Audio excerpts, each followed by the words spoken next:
Alright, welcome to another episode of Health and Wellbeing. This week's episode is being called Technical Support. And what this is really just a bit of fun that I do. Sometimes it's like if you've ever really struggled with the unwillingness or incapability of putting the energy into doing the things you feel like you should be doing that day. And it's important to keep in mind that we all tend to get this mindset that I should be doing this, I should be doing that. There's a lot of shouldas in our day, and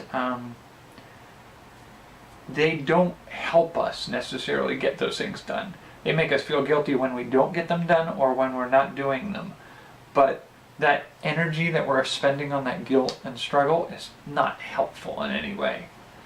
But the technique I'm using here is, I'm calling it technical support because what it involves is technically doing the thing. And this is useful in two ways. One of them is, oftentimes you'll find like, I feel like I should be doing some exercises. I should do some push-ups or something. And it's like, wow, I can't do that. But like, you put your food in the microwave, it's going to be running for a few minutes. While it heats up, do 2 push-ups. Just 2 push-ups, that's all you have to do. Just say like, okay, it's microwaving, I'm going to do those push-ups. So you get down, you do 2 push-ups. Technically, today you've done some push-ups.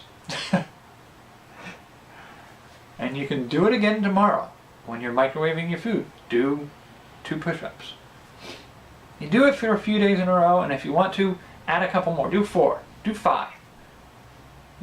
See if you can do 5 push-ups every time you cook a meal in the microwave.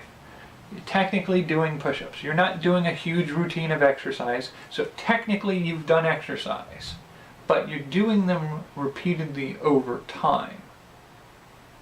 So aside from being able to say, yeah, I didn't do a huge amount of exercise today, but I'm still exercising, but it also helps in the fact that you're doing these little mini habits that you're forming, where when you have a spare moment, you're able to do a little bit of exercise to make yourself feel better.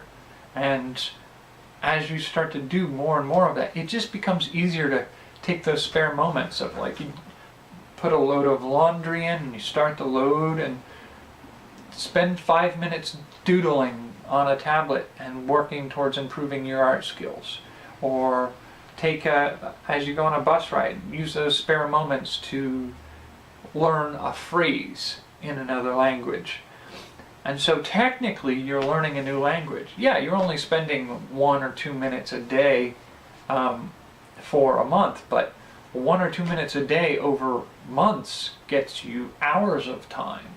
And so you're putting the time in, you're spreading it out a little bit, but that's okay. When you technically do something, you're still doing it. And you're also getting used to the idea of including doing those things into your daily life. And when you include doing those things into your daily life, it becomes easier for it to become a habit. You'll find yourself constantly wanting to learn a little bit more each day, or doing a little more exercise. And then you can kind of start to work around your schedule to work the space in to make it a committed part of your day. You'll be amazed if you do 2 push-ups for a week, and any day you feel like doing 7 instead of 2, just go ahead. But when you start to do that, and then you start to do more each week, you'll be amazed that before you know it, you're doing 30 push-ups every morning before going to work. You're doing all of these little things that just kind of build and gradually improve your situation. And so doing things technically is still doing them, and it's building a foundation on which you can grow improvements you put in your life. So that's the idea for this week. Hopefully there's some help in there for you, and I will see you for the next episode.